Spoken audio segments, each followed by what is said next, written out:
কড়াই তেলটা তেতে গেছে, আর এদিকে আমি চচ্চড়িটা বসিয়ে দিলাম। আর এদিকে আমি মাছ, 4 পিস মাছ আছে, ওটা আমি ভেজে ঝোল করে নিই, জানো তো।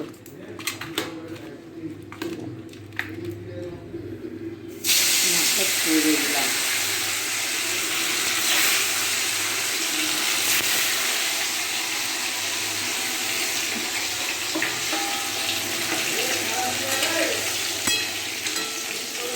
মাছটা ভাজ করে দিলাম।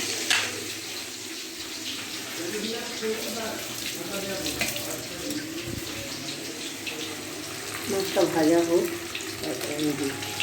মাছগুলো হয়ে গেল আমার, মাছগুলো হয়ে গেছে, তুলে নিই।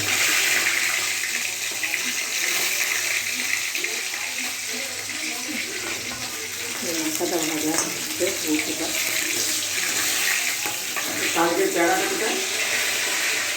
ওই মনে হয় ফ্রিজে রেখেছি, ফ্রিজে। হ্যাঁ, হ্যাঁ ফ্রিজে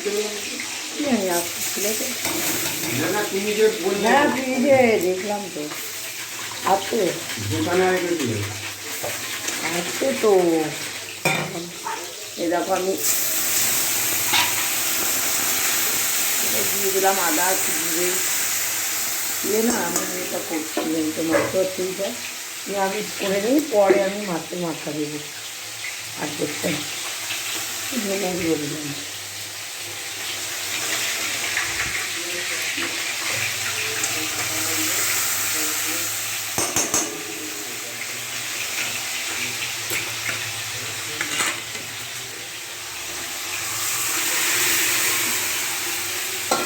ক্লিন বেগুন, মূলো, ফুলকপির ডাঁট টাট সব দিয়ে একটা চচ্চড়ি করলাম।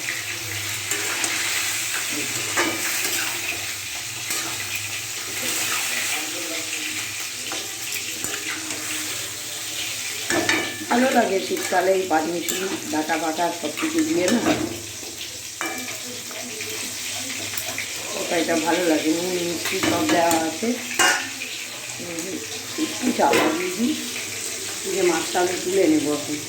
দেখো আমার মাছের মাথা দেওয়া একটা চচ্চড়ি করে নিলাম, মাছের মাথাটা দিয়ে দিলাম এখানে। আর হচ্ছে তোমার এখানে একটু নিরামিষ করে নিলাম আলাদা করে,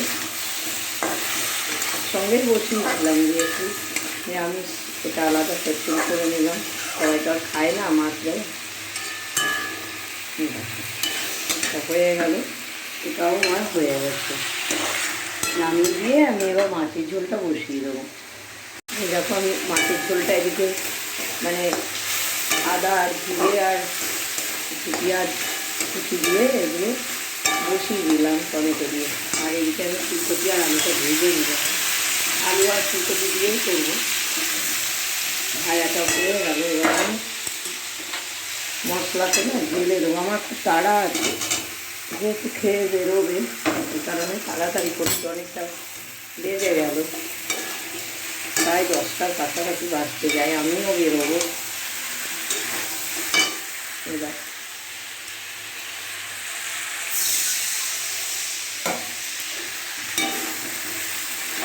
ঝোলটা বসিয়ে দিলাম।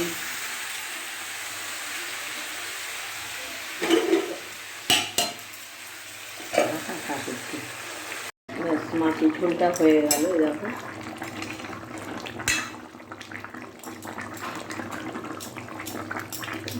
নামিয়ে দিয়ে দেওয়া।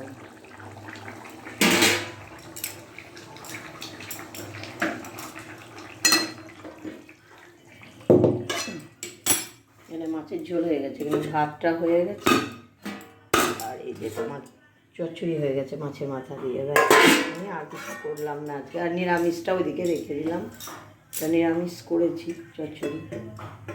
ঢাকাটা থাক এখন, ঠিক আছে, আমি আবার পরে আসছি। টাটা, আমার এখন তাড়া আছে, বেরোতে হবে।